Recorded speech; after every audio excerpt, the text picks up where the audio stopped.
All right. Hey, everybody. This is Dominic DeAngelo. You may know me from such places as adfreeshows.com, Yep. Wrestling Inc., WrestleZone, some other sites. But I am here on Premier Network with the debut episode with none other. It's one of a kind here with Mr. Rob Van Dam, WWE Hall of Famer. And Rob, dude, thanks for joining me for this. This should be a fun ride, man. Right on, man. I am looking forward to it. I'm a little long-winded, so ask me a couple of questions. I think we'll call it a wrap. Boom, boom. A couple of these. A couple of these, and we'll get to kicking. It's good enough. Hey, so all right. Well, I guess we'll start off here. Just loose show format, guys. Basically, what we're gonna do is bullshit about. If Rob's watched wrestling, we'll talk about wrestling. If he hasn't, we'll talk about something else. But we'll always touch about a wrestling subject. We always have one encompassing topic that kind of circles through everything. But Rob does have some wrestling to talk about this week because he was pretty busy. He was pretty busy. You were on SmackDown starting off, announcing the draft, and then on Raw. Rob, how about you talk to us about that experience a little bit? How was that for you? Yeah, well, I saw you right smack in the middle in between on the other side of the country. So it was actually even busier than that. Really busy month. I think I had like 6 trips and one personal on top of all that. And, I booked myself. So that's what I did. I knew it was going to be really busy, but I just got home last night from this big run, the latest being SmackDown on Tuesday. So got back yesterday, and now I'm in chill mode. I'm happy to be home. Still got a lot of stuff going on. It's just that I don't have a trip for a few weeks. So a lot of the stuff is home related or business that I can handle from home. So yeah, it was cool, dude, being back at WWE. All because of this guy, right? Oh, because of that fella right there. Got a lot of respect. I got a lot of the current wrestlers come up and tell me how much I inspired them, and that goes a long way. That means a lot when it comes straight from them, because some of the guys you just don't know. I've had some guys that I just was like, man, that guy's kind of like a dick. Like he never says anything, and acts like he's just stuck to himself. And then we end up working or something, and the guy will be like, hey, just so you know, man, this is a dream match for me, or something like that, or this is bucket list, man. This is great. It's an honor. And I'm like, really? Because you act like a dick. You never know. You never know what anyone else is thinking, what anyone else is going through. But had a good weekend, had a good month. But it was cool being at SmackDown and at Raw. It was cool as well. A little bit looser, which is usually it's the other way around. SmackDown usually seems a little less tense. This time kind of seemed like the other way around, but maybe that's because it was day 2 for me. But also different round of some of the boys, the legends. I was kind of grouped with Teddy Long and Eric Bischoff. Yep. Yeah, and Bradshaw. And so, we were carpooled together and dressing room and stuff like that. But in between that, got to say hi to a lot of people and meet a lot of new people, say hi to some of my friends, Well, who stood out to you, like first impression wise, like just from a personality standpoint? Who was like kind of like, oh, I could definitely roll with this person and ride with this person at some point, if you're on the road again. Yeah, almost everybody, they seemed really, really appreciative, and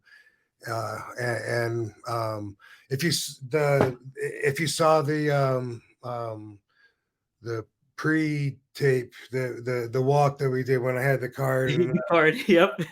those 2 dudes, the Boone or Boog, big. Oh, Rick Booge. Yeah, Rick Booge. Yeah, those him and his partner, they were super cool, and the guy, man, I can't remember his name, but the guy he has like short blonde hair, like a military cut, and has like a psycho look in his eyes. Oh, Dexter Loomis. Thank you. Yeah. Yep. Yeah. Dexter Loomis. You Sam know, I Chalk had was in those on it. guys for a while, you know, and they were really cool, you know, and all the LWO guys, you know, they were all like real, and I didn't even realize that one of them was Xeon, not Eon, Yeah, Xeon. Yeah, yeah. I'm a Xeon. Is that it, or something like that? Xeon Ion. Zima Ion. That's it. Yeah, yeah. So I worked with him a lot in Impact, you know, a long time ago. So that was cool. But you know, cool to see Paul Heyman, you know, and Yeah. didn't see Vince, saw Triple H, you know, he's the boss there now, and he was cool. Um, you know, one thing that sticks out is I saw Brock for a minute. He was leaving, you know, when I was kind of crossing paths, and hey Brock, you know, and said hi to him, and man, he's bigger than I remember. He looked like a giant. Yeah. Maybe he had cowboy boots on, you know, thinking about it right now. But man, he just looked like reminded me of maybe like of the Bigfoot action figure that I used to have to go with my $6 million man. That was a long time. You got to be in my age group to remember those. But Well, I remember seeing those, the Steve Austin ones, and yeah. yeah.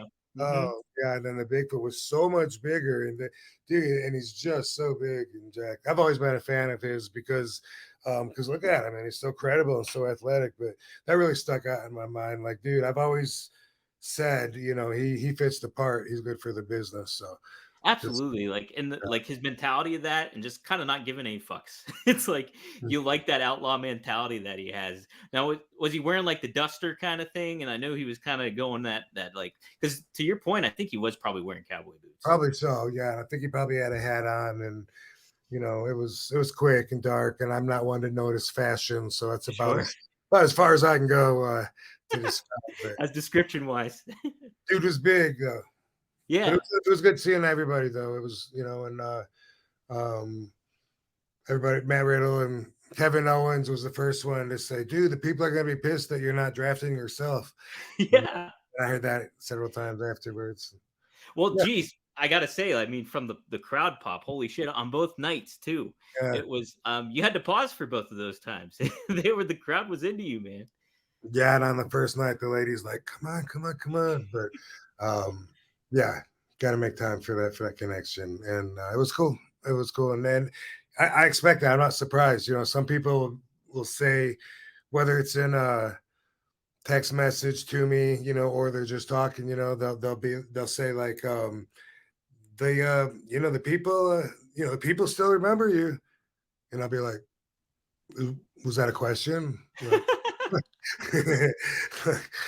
dude, Yeah, well, it's I just think it's pretty cool because it just shows like the longevity and the kind of just the run that you've had in a lot of ways, and more so that you're like, yeah, what's kind of your plans coming up here? Like, do you kind of are you just kind of seeing where life kind of goes? Because I mean, obviously you're in great shape. I saw you work in Pittsburgh here, and it's you haven't missed a beat and everything like that. What's kind of the name of the episode here is the Van Dam address. So, what is the state of RVD at this moment in time? Nevada at this Yo, yeah, yeah. But recently Texas and Pennsylvania Pennsylvania. and Illinois and Indiana and California and Georgia and Tennessee and maybe that's it for this month. Not counting, you can't count passing through changing airplanes and stuff. Although that's my only experience with Russia. But I did spend the night at the airport, so maybe that makes it count. I think that counts. Yeah. Yeah. And I went through on the way back, and I got to know the place, so it was like this is my stop in Russia. But There you anyway, yeah. So if it sounds confusing to anybody, on SmackDown on Friday, we were in Corpus Christi, and WWE knew that I had a match that I was already booked against the stunning Channing Decker. That's right. Canada's greatest in Ross Draver in Pennsylvania. So that was, yeah, I can hear it in my voice. You know, I'm still still recovering from a lot of travel, and I started a little on the tired side, so it wasn't a good trip to catch up on rest. But like I said, it was one of those months, nothing at all like being with WWE and being nonstop, 5 different towns every single week, and then going home. Like nothing at all like that. Just really busy and really good, really productive. So on Saturday, I went and had a match, and you rode down from the airport with me. Yep. And, yep. And our friend YouTube Chris. Yeah. Yeah. And Cool, we talked dude. about some plans. Yep. Yeah. So that was cool. Had the match, and then the next morning flew back to Dallas, Fort Worth for Monday Night Raw. And then Tuesday flew to Nevada, where I am currently residing. But so it was real easy because there wasn't a lot to do. I would have liked to have done more, of course. That would have been cool. I'd like to have done a run in and frog splash somebody, but that's cool. Hell yeah. Hell yeah. I think everybody will like that. I really don't feel comfortable in a suit. You know what I mean? Like that's one thing that I could learn to, I guess, maybe. No, I probably couldn't, you know what I mean? But I was just thinking, like, if people all the time were like, no, really, like, you look really nice. This is, then I guess you would believe anything. We get our feedback from everyone. Otherwise, who are we to say whether we're good looking or what? You know what I mean? Like, it's all bounced back off other people's observations. But yeah, I can't imagine ever not feeling like stuffy and uncomfortable and wishing I could take the jacket off, to feel more like me. The suits drive me nuts too. It's like, if I have to wear one, I will. But I mean, if I have the option, I'll wear a button-up collar, unbutton it a little bit, roll up the sleeves, and there we go. That's good enough for me. That's like the most I want to dress up. But if you had the option, really, yeah, if you had the option to kind of go like when you went out there to announce the draft stuff, what would you have worn? What would you have gone with? Oh, my wrestling outfit. No, I wouldn't wear that. You again, I'm not Mr. Fashion. I would have asked Katie to dress me. Yeah. She buys all my shoes, and I'm so not used to getting compliments about what I'm wearing. For the first several times, someone said, hey, nice kicks. Hey, I like your kicks. I thought they meant my martial arts, Oh. And it took a while till I was like, wait, they're complimenting something I'm wearing, because that's never been a strong point for me. Were those the purple Jordans you were wearing? Yeah. Those were nice. Those were nice kicks. Yeah. So I asked WWE when they booked it, what about wardrobe? Am I wearing something special? Because I didn't know what I was doing at first, just, the dates. And then I was told, yeah, I guess just, street clothes, whatever you're wearing. I said, all right, like jeans, whatever, cool. And then the day of, then they said, hey, Rob, do you have a jacket? Like, fuck no. and so they had to go shopping. And then they went and they got a purple shirt to match the purple Jordans. So that was pretty cool. Nice. Yeah. And then I saw some assholes on Twitter saying something about RVD can't even afford a suit that fits him. Look at this. Like there's always like some horrible. You can't escape it. It's always there. Some fucking troll's gonna get at you. Yeah. Well, okay, let's talk about Raw Straver a little bit. I thought so that was the first time I was ever there. And I know IWC, it's the local promotion here in Pittsburgh and stuff like that. And they've been around forever. They used to be called Steel City Wrestling when I saw them like way back in the day. But you were telling me on the ride over, you're like, yeah, I've been there. Like you wrestled there for ECW and stuff. And you're like, it's kind of a shithole. And then when we walked in, I saw it and it was a shithole. That same shithole. Yeah. That same shithole. Here's a picture of it right there. And I think that's an older picture because it didn't look that pristine, I would say. It looks nice there. That's definitely right after the maid left, Yes, right? Well, so I was doing a little research, and here the fucking roof fell in like 2010 during a snowstorm. So that was the Ross, and they rebuilt it. Like they structured it back up. But who knew? Who knew that shit? But we captured the same shittiness instead of. It did. They were like, you know what? Let's keep the tradition going and make it still look like a shithole. Yeah, because in So comparison, like the ECW arena in Philly, it's unrecognizable compared to back in the day. It's so nice now, and the way they have the partitions and they have a whole bar and rooms that weren't there, and everything's different. The dressing rooms, bathrooms, like it's so different. It's like they gutted it out and started from scratch. And in comparison, this is the same shithole. yeah, but they wanted to just keep with the tradition there. No, I'm with you on the 2300. I was never at the original ECW arena. I think nearing the end at like 2010 when ROH was doing shows there, it was different then, but it's very much like I'm sure what it didn't look like. What I saw on television at the old ECW arena it's not what that is anymore. But no, yeah. It's an interesting place though, nonetheless. And I mentioned that when WWE brought ECW back, and then for a while there we were piggybacking on SmackDown somehow. I guess for the TVs. Yeah, maybe that. Yeah, maybe it was just TVs, and then maybe eventually we went off and did our house shows or whatever. But at some point, there was ECW live events, as they called them, and they booked the same shitholes that ECW used to run back in the day that I used to hate. And I was thinking, no, we're not trying to recapture the same shittiness, no.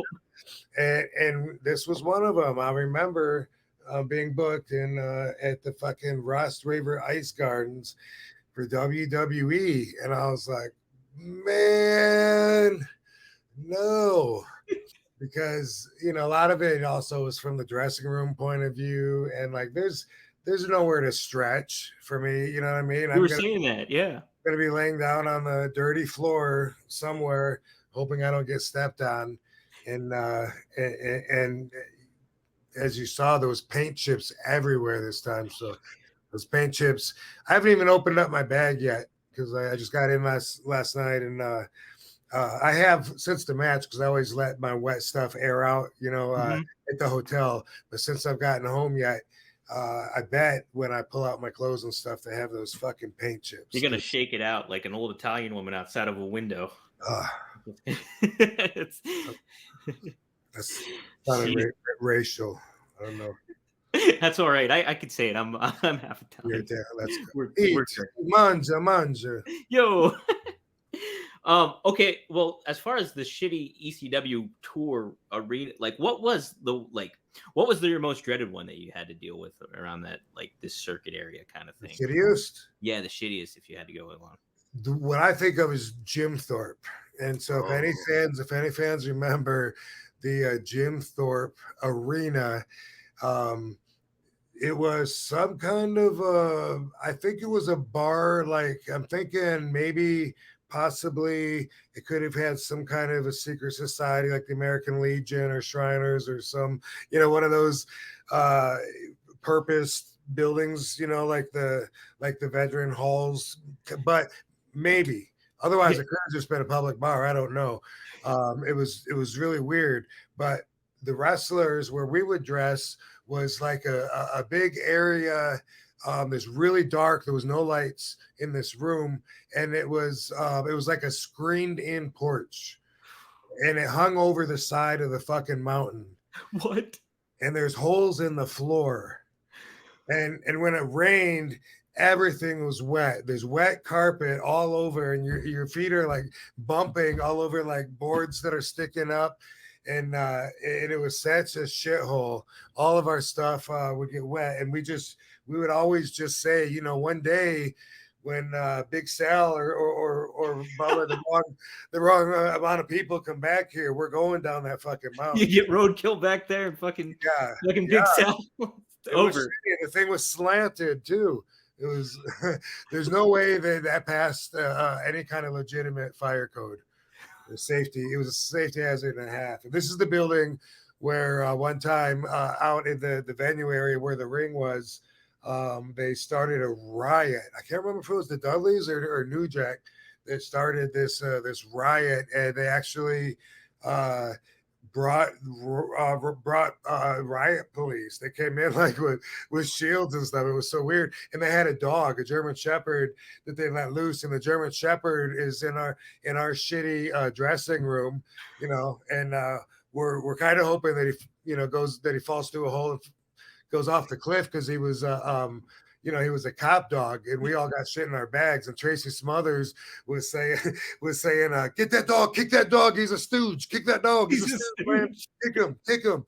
Yeah, and because he was gonna like smell all of our bags and shit out. But that was a crazy fucking night, and I would not be surprised if the building has fallen off the cliff since I was there, which was probably like 99-ish. Well, if it hasn't, they probably should have just bulldozed it right over anyways. Just put it out of its misery still to be. I wouldn't be surprised to hear if anything like that did happen. Jesus, man. Probably did. Probably odds are. Yeah. Jeez. Well, so something that we did too, we had a driver that was helping us. He was one of the trainees there. We went to Applebee's. And I was so surprised that we were able to find something like that at that point in time, because usually in Pittsburgh, in that area, you can't find shit. And we were really looking. And lo and behold, Applebee's was open. You got to experience in that one night how much fun it can be when you're on the road, and then you leave after a show and everywhere is closed when you're trying to get food. I don't know how we used to do it before the smartphones. That was really crazy. Trying to find hotels and food, and try to find our fucking way to the next town. Even like, it's amazing that we used to be able to do all that shit. Oh, man, it is unbelievable. When you were saying that food is so tough to do, and finding time to work out and everything like that when you're on the road like that. Holy shit. Well, got to give up something. Some of the boys will give up sleep for it, like Bob Holly, someone like that's really intense. And what's his name, Mr. S? Oh, Billy Gunn. Yeah, that dude. Like those guys, I can see them going to bed at 2 a.m. and still getting up at 7 to fucking hit the gym because they're not going to miss a workout. But usually you got to give up something and learn how to balance. The balance is key. It is key. I especially if you're doing that shit. But like, so what happened too is when I was talking to him earlier, I won't say his name, but before we met up, I was like, oh, you can maybe get some input from Rob or anything like that. Well, he never really said anything. And so, but when you went to the bathroom, Chris was like, hey, you should ask RVD any questions or anything like that. And he was like, yeah, maybe, but you could tell he was kind of nervous about it. He's a newer kid and everything like that. I wanted to just get your perspective from it. If he was to ask you something, how, or to the level of like, how do you approach that when that happens? When somebody like, because a lot of the younger talent is intimidated or kind of like uptight and little things like that. Would you encourage something like that for them to do so if he took the moment to kind of pick your brain a little bit, so to speak, during those times? Or how do you feel about all that kind of I think unless he had any specific questions, that it would be awkward to just try to open up the floor for discussion on anything and assume that I feel like talking about it. You know what I mean? Like, sure.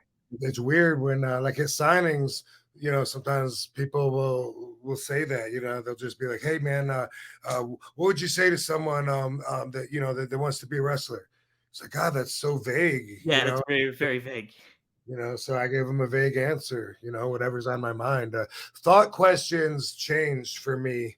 That's part of being one of a kind. It is one of the many things that I've noticed that's different about myself when I study the status quo or the basic thinkers. I don't really have a lot of like favorites that stick out in my mind as favorites. So when people want to know, I don't think I have like a favorite color, and like if you ask me what my favorite movie is, it's probably going to change. I go with a lot of times, but other times I might give a different answer. And it's not that I'm lying, but at that point, that's what comes to my mind. And it's like, so when if someone just says, hey, any advice for someone starting out, I just say, make sure ask yourself what you're doing it for, what the reason is, and then remember that, because someday you might have to fall back on that. You might have to ask yourself, what the fuck am I doing this for? And then you already got your reason. And if it changed, if it stayed the same, that might help you out. But circumstantially, it could be anything. Absolutely. And like, could be, dude, lose some fucking weight. You're 800 pounds, bro. It could be any of those. I think too, like even just that basis kind of thought process of like, hey, just look at it from that foundation is like, okay, that's a good start. And like, to where you kind of launch off and go from there. But yeah, it's like, to your point though, it's like, it would be tough to be in that position and be like, okay, I'm just going to ask this guy a question that, I'm driving around and certain things like that. It'd put a little awkward there, I think, too. Yeah, unless there's something really specific, you know what I mean? Like I remember when I was training, the Sheik trained. It was very like it wasn't like a school. It was really personal. Like three of us, maybe four. Once in a while, five of us that worked out, and we were like family. We ate with the Sheik. We ate dinner afterwards and stuff, and we were taught so stiff just to squeeze each other and pull each other down and try to pin each other. And it was all about that just gruff, like wrestling and protecting the business, And so if he got scuffed up, got a little bloody, that was awesome. That was good for the business. That's how we got trained. Other people quite different. And I remember my first year or two in learning that some of the wrestlers did this really weak ass wrestler handshake. I don't know if you're familiar with it. Like the fish handshake thing? Yeah. Yeah. The fish handshake? Yeah. And a lot of times they'll do like two fingers, like someone, I don't know who started that. Oh, really? They'll do two? Yeah. They'll be like, hey, brother. What? Hey, brother, good to meet you. Or, hey, brother, good to see you. And anyway, it's a traditional handshake. And I had like some of the guys, like El Snow, and some of his like that, we'd squeeze their hand and they'd be like, whoa, bro, way too stiff. And you got to lighten up. And saying that the idea was that you're shaking hands with someone that's in the same business with you, and let's just say there's a lot you can learn from the handshake about how that person is going to be in the ring. Right. That's the idea behind it, right? And so I asked Sheik one time, I was like, they're telling me to do this, but it's weird. I don't know, like if they're gonna grab my hand or if it's gonna be weak, and I don't know. They said that I'm doing it too stiff, and Sheik was just like, fuck them. You grab their hand and squeeze it like a man. I was like, good enough. Hey, all right. I don't want to give anybody a false impression that they're not gonna feel me in the ring anyway. Right? Yeah. No, I like learning from him too. It's just like, and JR talked about it on his podcast too, how it's like you learned a certain mentality from the Sheik, and like he had his ways up in the Michigan area and Detroit area. It's like, so like to get that kind of insight from him early on that's pretty damn good head start. And not only that, but it's just like you're a unique one too at that one. Right. And Sabu as well. And we're both unique in different ways, but we have a lot in common, as far as like the Sheik taught us to believe in what we're doing every moment. And it's something that's missing now because these guys now don't have the Sheik or even our mentality, like really like processed and taught into them. They just kind of watched us and took what they liked, and then they're missing some stuff, but that's the way it is. And I wouldn't have had it any other way. I'm glad that I went, and fortunate that I had the Sheik as my mentor. It's a hell of a guy, to learn from for sure. Well, I want to get to like usually our wrestling topic. Well, this would be like kind of our focus usually through the episode, but I think it was pretty cool because it's kind of timely because you had two people talking about you a couple of weeks ago. It was Kurt Angle and it was Jim Ross. Both had some great stuff to say about you.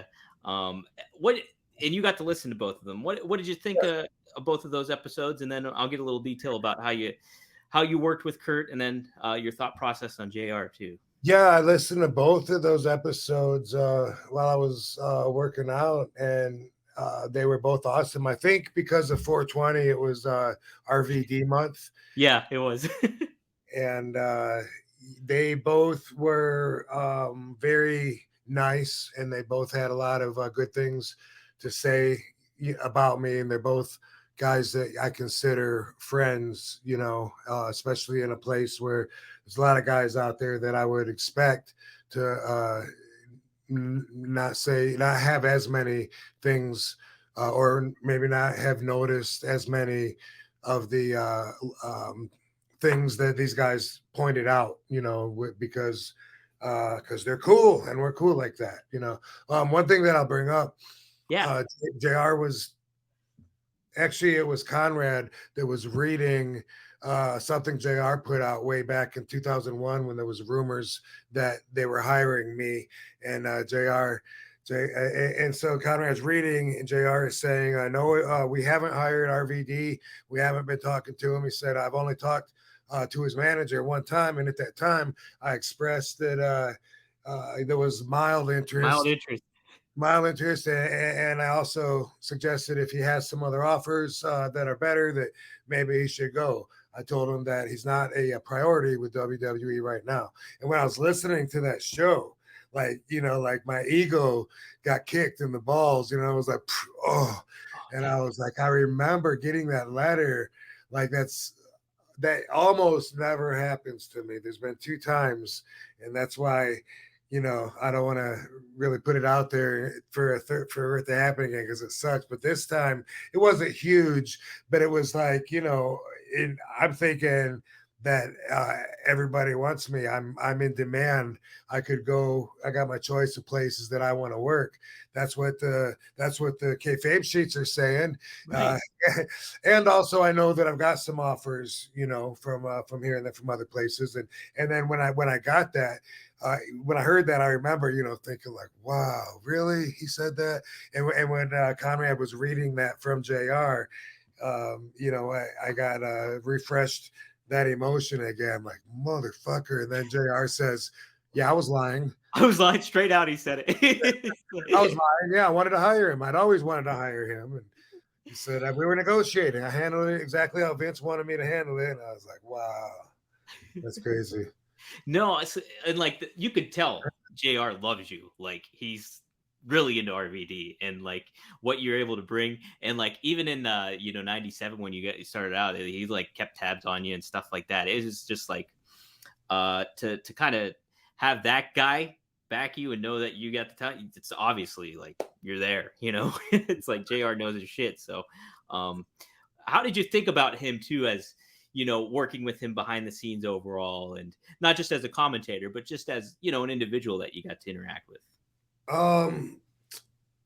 I like him a lot more now than I did back then. I was caught up in political warfare, which I pushed back against very much. And he was part of that. He was Office. Yeah. And him and Paul Heyman were kind of playing tug of war with me over who brought me in and who would get credit for it. And it was frustrating to me because I would talk to one and then I would happen to talk to the other one. And it was weird because they were like, bearing each other through me. And it was just like, it was driving me nuts. But also he was the money guy. I went to him when I first got there after my first match. And I said, I don't work for this. Are you kidding me? I got a $500 check for wrestling my first house show against Johnny, what's his name? Damn. I'm thinking the mobster Johnny Stompanato, but Johnny the Bull. Oh, Stamboli. Yeah, that guy. Johnny Stamboli. Mm-hmm. Brother, yeah. Anyway, we had a match in Atlanta, and I got $500, and I was like, I haven't worked for this in like years, like what the fuck? And this was like one of maybe the second that I remember real talk that I had with JR. The first one he talked about at the Marriott when he had to hire me, or Yeah, had to yeah. screen me to hire. And then this time he was like, "Well, you want to be the guy, that sells the tickets." And I'm like, what control do I have over that? You know what I mean? And he said, well, not, he said, look, he said, yeah, well, it's going to take time. He said, look, that may not seem like very much, but you multiply that, times 20, 30 days a week. I mean, a month.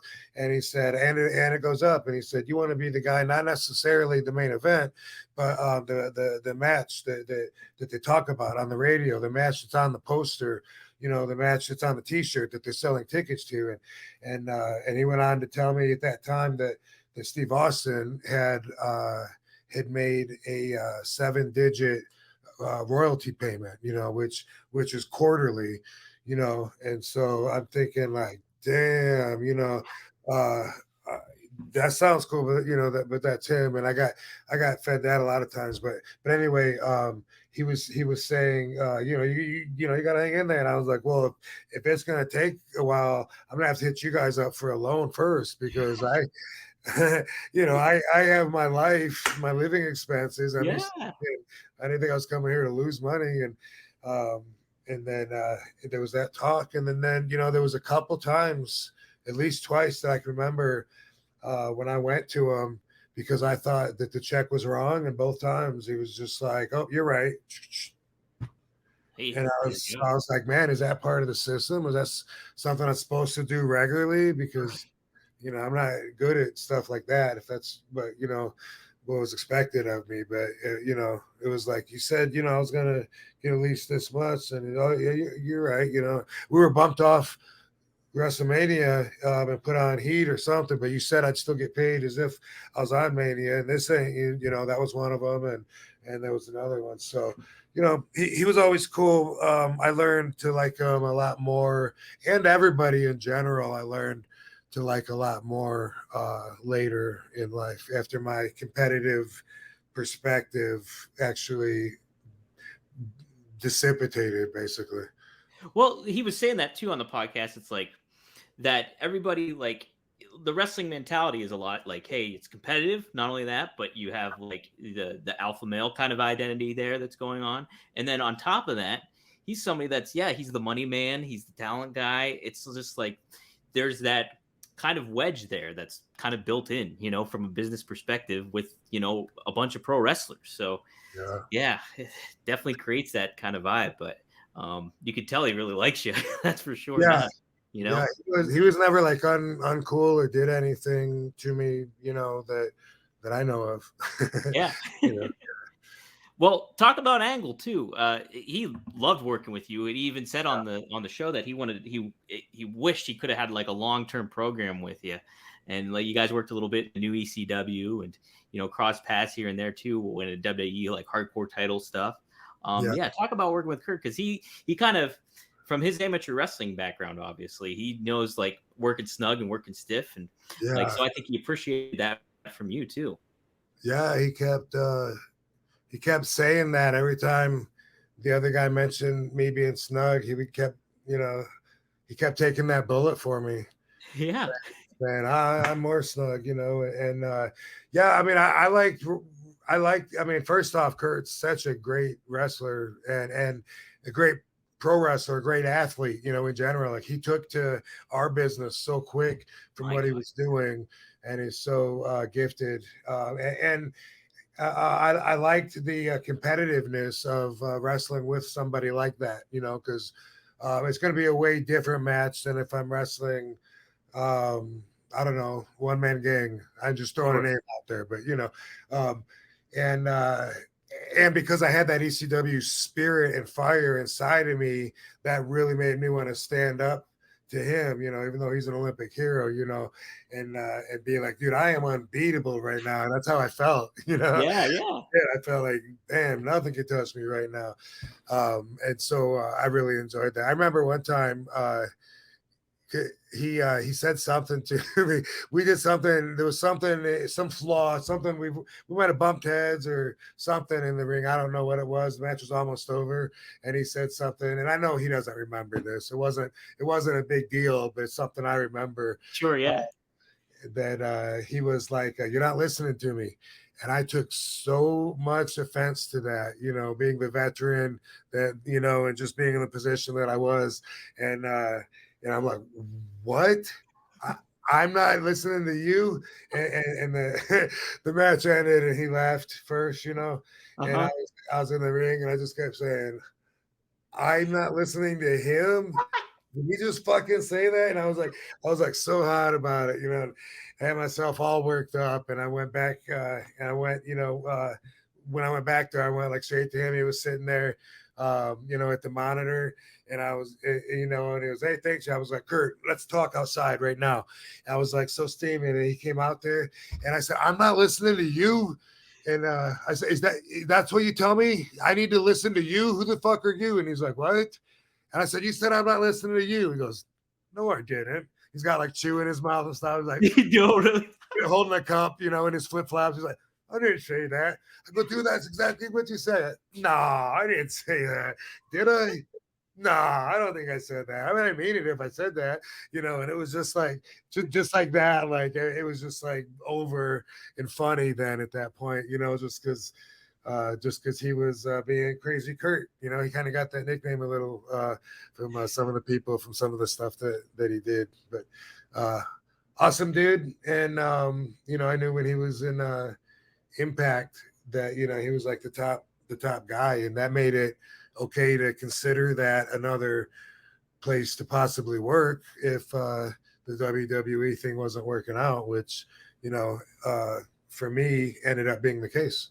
Yeah, so he was kind of like the lead-in almost to be like, hey, so if Kurt's working there and he's establishing himself there, you're like, that could be potential for me too. Although the office told me that he wasn't getting paid what he was rumored to be getting paid, and I don't know what, but that was a big factor in it too. You know what I mean? Sure. Oh, yeah, absolutely. Yeah. Way less work for comparable, same numbers. So. Totally. What'd you think too? I think you mentioned it, like Kurt's just really good he caught on so quickly, but like not only from the wrestling aspect, but like from the charisma aspect too, where it's just like backstage, his comedic timing was just on point. I was like flabbergasted to learn that he was one of the rare people that used scripts back at the time, where it was just like, he could memorize all that shit and he had the comedic timing. It was just pretty impressive for him. Gifted. He knew how to commit, and that it's really a lot of it is about commitment. And that's something that I realized kind of after having so much experience with acting, where I didn't even realize that it's how much I commit is how much I make that part, whatever it is, real, instead of thinking about, I wonder what the director wants, or if I can try to play it off the way I'm guessing he wants it to be done. But instead, if you just know for sure in your mind what this is, and you do that, then that's the better way to go, even if it's the opposite of what the person wanted, because that takes talent, and that's a great actor, but it's also someone that's believable and convincing in every way, because they fucking believe it. Yeah, and he was able to do that too, very, very well. Yeah. Well, okay, so how are you? Sometimes we'll go off the beaten path a little bit, but we're always going to close it out here with RVDology, something that you've done on YouTube before. I think it's fascinating, and it's a really cool way to kind of, I think, cap off the show. It's kind of like I told you initially in the pitch, is like Jerry Springer's final thoughts, rest in peace. But we can, so I want to give you the floor. We'll close out the show with this. But before we do that, though, let's, what do you got going on? What can we plug? What's happening in the world? May 21st, I'm in Baltimore. That's my next time that I leave town to go somewhere. Filming another Dark Side of the Ring before then. That's coming back, if you didn't know. But this might even be for the next season, because this guy's not even advertised in the ones that they're advertising for this coming season. So anyway, I'm trying to keep my appearances up now at robvandam.com. I've had the website forever, and I forget sometimes for years that I have it. Recently, I realized that I had it updated, but I'm going to figure out how to keep it updated so I can keep my upcoming appearances and recent news on there.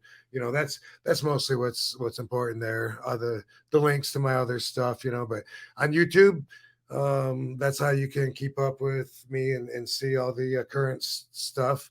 I have it, right now I'm a couple of weeks behind, so that's because I've been so busy, but I got it. But anyway, yeah, one of the things I do on there is RVDology. And this is, a lot of people, for some reason, if I post some thoughts, I have people that feel like they're my parents for some reason.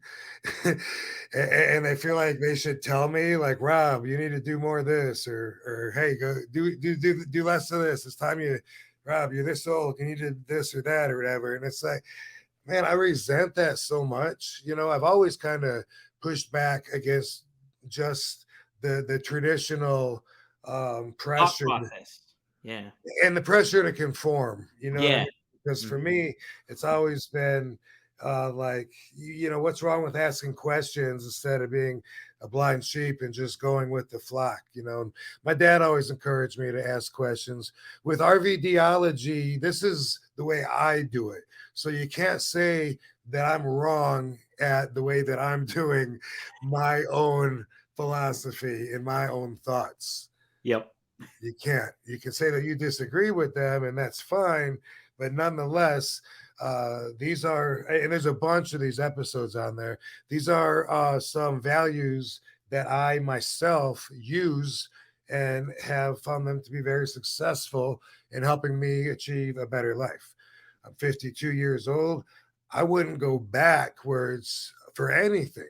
Like, my life gets better and better the longer I'm around, and the more I learn about how to make my life better. And the more I learn how to prioritize and how to pay attention to things that pick my energy up and how to ignore things that bring my energy down. And the payoff is just tremendous in the quality of life. I mean, I don't know if that comes across, but a lot of people live with a lot of stress, a lot of hate. They put out a lot of negative comments. Maybe they hate their job, they hate their family, they hate their car, they hate where they live, blah, blah, blah. That's not me. And so I can't tell everybody, hey, you shouldn't do what you're doing. You should do what I'm doing. But I do offer up. I'm just offering up my ways. And, from the feedback, it is helping a lot of people, I am a positive energy kind of person. So people that are energy vampires, I'm very apparent that they're around. And I've had friends that the more I learned about what I needed, the less I could be around them just because of the life they had to offer me by hanging out with them, And so let me use this as an example. If you might be the kind, let's say you're driving down the road and all of a sudden a car comes very fast beside you, passes you, and then pulls over in front of you. And then they have to slow down and then take the exit that's there like really quick. All right. A lot of people will be like, what the fuck is this guy doing? Had to go up there and pass me just to make that fucking exit like that. I would be thinking, I wonder why that guy had to go up there that fast. Maybe he didn't realize that the exit was going to be there that quick. Maybe his wife's pregnant. I don't know. But I know that there is a reason. And basic thinkers can't think that far. They can only think just the one stage of how everything affects them. They don't have any empathy. And it's the majority of people, I fear. The majority of the status quo. And I think that a lot of people think it's okay to be that way. And, I would argue against that point, at least for me. If you want to be cool like RVD, then first off, you might say, "Hey, that was a good move. I can't believe you actually cut over 3 lanes and made Oh, that. Good job, bro." impressive. Yeah, I mean, it's a lot more about giving energy, you know. Um, so I talk about a subject, and then I always, by the way, RVDology is full of stories that nobody has ever heard, ever. I They're didn't hear all the yeah. no, The Mike Starr nobody. story you told and all that stuff? I didn't know any of that. Which one was it? The Mike Starr story, it was, I think, the one with commitment, I Oh, believe it was. okay, yeah, yeah. Well, no, what people think about you, that was it. What people Okay. think. Yep. Well, anyway, yeah, they're all. I always end them in stories, to try to relate when I learned some lessons that are relevant the subject, and they're all stories and no one's ever heard of. And by the way, I also do that and elaborate on different stories that no one else has heard that I'm collecting on audio, and they're all going to be part of a project in the near future. So that's something too. But here's something: the most basic rule of RVDology that I think that everybody should be able to accept. Uh, and then once you accept it, you have to make it part of your new perspective. You have to reprogram yourself as an adult if you're trying to grow. I'm Mhm. not I'm not going to tell anyone you have to do this or you should do that. But if you're interested in like spiritual growth, you have to reprogram yourself as an adult. So by the way, if anybody has a doobie, this is a good time to This is the good time to light it up. Rob, I'm gonna give you the whole floor here, so smoke our you way know. out. There Yeah. you go. Okay, cool. So eat, sleep, smoke, repeat. Here's something that I run into all the time, and it's frustrating. But frustration is a negative vibe, so I try not to hold on to it. And usually, just awareness, pointing something out, is dealing with it to a great extent, a great enough extent to where hopefully it won't frustrate you anymore. But here's the thing: we all have our own values. Boom, that's it. Like if I could have a church of RVDologists, I would have them repeat that 1,000 times until they know that it's true. Because it answers so many questions and so much unnecessary drama with people. When you're a kid, it might be like, ooh, why are you wearing those shoes? Or why do you hang out with that guy? Or ooh, why do you like that song? Anything, or why do you play that musical instrument? Whatever it is, you know what I mean? I hated all that. I hated trying to fit in. I hated other people trying to tell me that my values didn't work and that I should use their values instead. That's never made sense to me. But still, at 52, I see so many basic thinkers that need to be reminded this. They don't understand, like, man, why does she like that guy? I'd beat his ass. Well, you know what?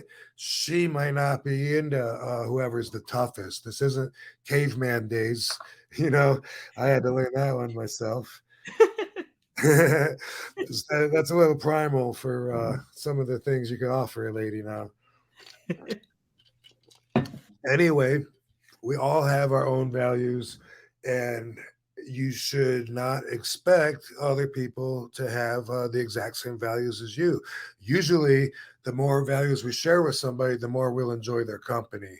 The easier it'll be to hang out with them. But if they're a little bit, their values are different, guess what? That can add to the experience as well, and just make it more entertaining to be with each other.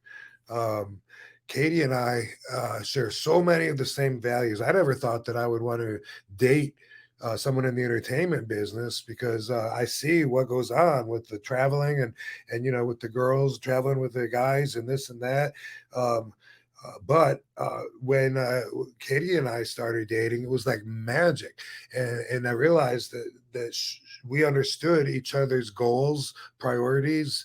We understood business, everything about it, and we had such a bond that we can trust each other regardless of what we see other people doing, and it's fucking amazing, and the payoff is incredible. Now, where she has some other values. That's great. I love to see her happy. Um, I don't have to be into twerking to know that she enjoys it.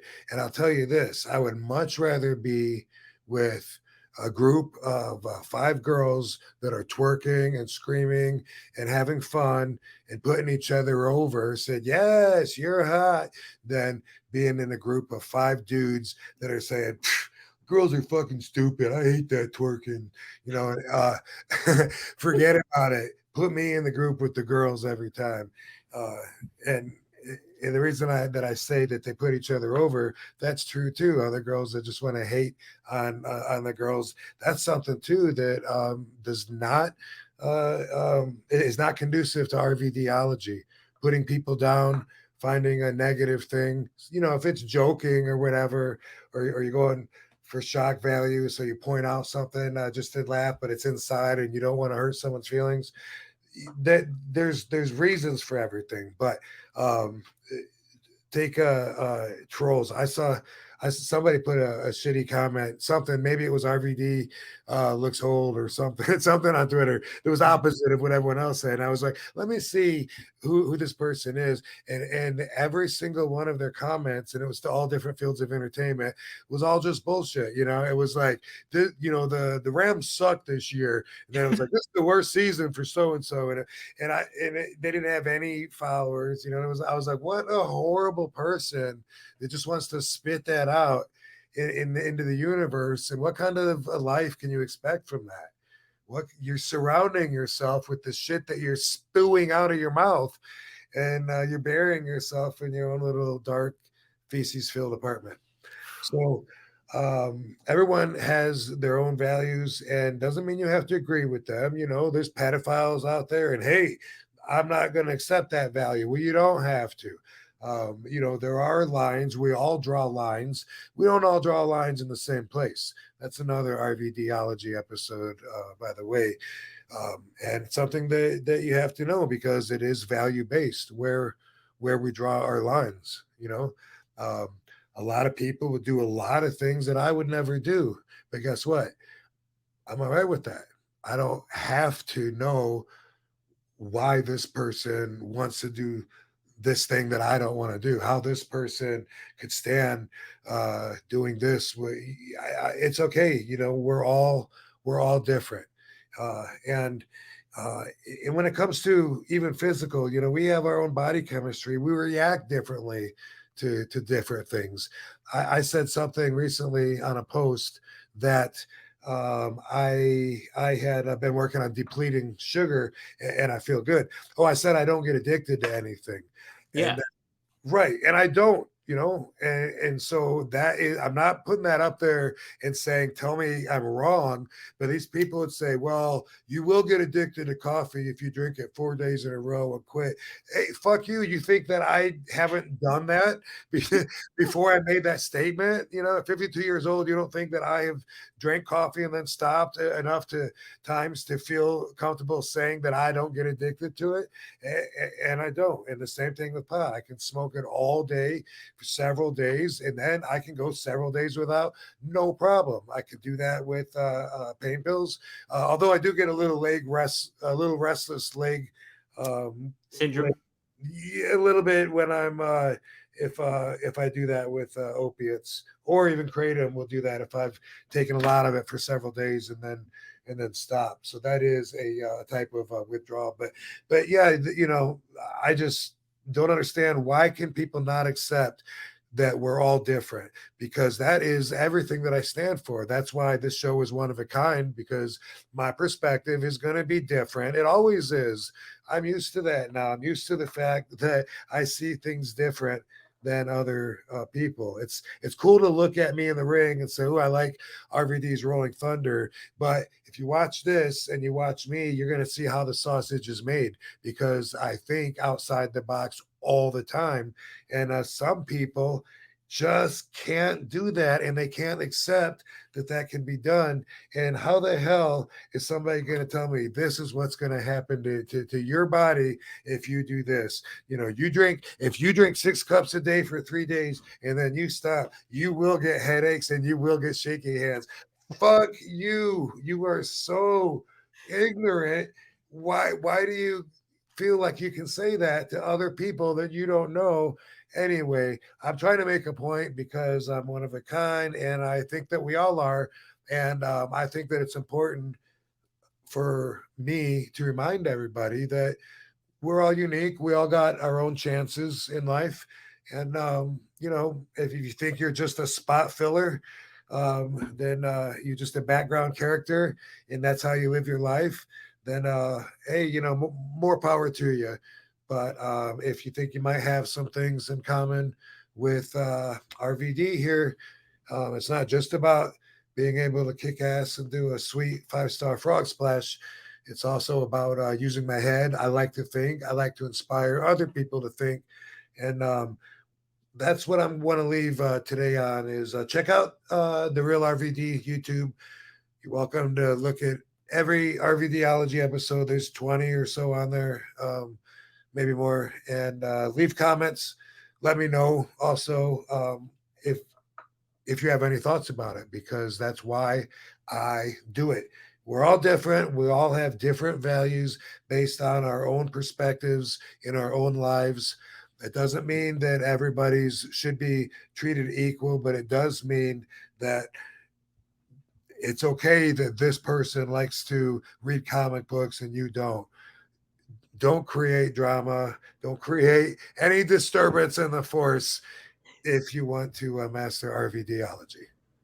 Well, you're right. Like, there's a whole lot of basic thinkers out there, and you can see it. And the fact that if you're able to kind of just go from the look of, hey, we all got different values, we all look at things a different way, and it's just people are not going to line up with you, and you might not vibe with that person very well. It's just, you know, and if empathy is a big thing too that you mentioned, and I think that's a huge takeaway. Is like, no, you're not thinking about, like, if somebody's kind of a dick to you, or you're walking by, nobody says hello. Say a lot of the times too, I would say hi to people. You know, growing up in rural Pennsylvania, I'm like, okay, I say hi to people, and like, if somebody doesn't say hi back, I initially would probably have got offended or been upset, or that guy's an asshole or whatever. Yeah. Whereas maybe they're just having a shitty day, I would give them another chance, or maybe they didn't hear me. Another thing that could have, it's just like, you got to think a little outside of things a little bit, and that's what RVDology is doing, man. So, basic thinkers do not use empathy. They don't